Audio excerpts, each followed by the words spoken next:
నా వయసు 69 సంవత్సరాలు, చేసేది ఎస్సీ ఎస్టీ యాక్ట్ పెట్టారు. మరి ఎన్నో రకాలుగా 37 కేసులు పెట్టారండి.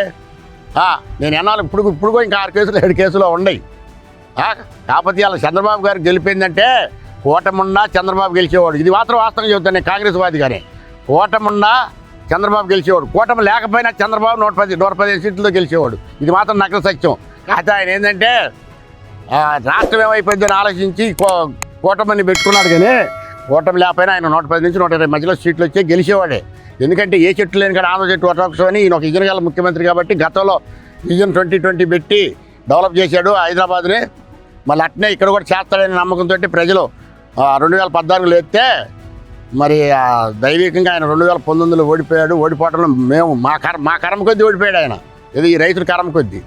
మళ్ళీ తర్వాత ఎట్టగట్ట మేము పాదయాత్ర చేసి బోధయాత్ర చేసి ఎట్టగట్ట నేను కాంగ్రెస్ వాదిని అయినా చంద్రబాబు నాయుడికే నిలబడ్డా.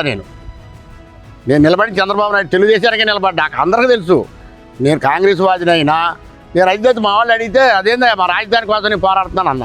అంతవరకే మా ఎదురు రూముల మీద దన్నాడండి ఆయన జగన్మోహన్ రెడ్డి. మేము ఎన్నికలకు పడ్డాము. ఏం చేసాము? వెనకమాల పుచ్చి పగిలిపోయింది. ఆ పగిలిపోయిన దానికి ఎట్టాకు సత్య సావటం బతితే పడకం అని గవర్నమెంట్కి ఎదురు తిరిగాం. అది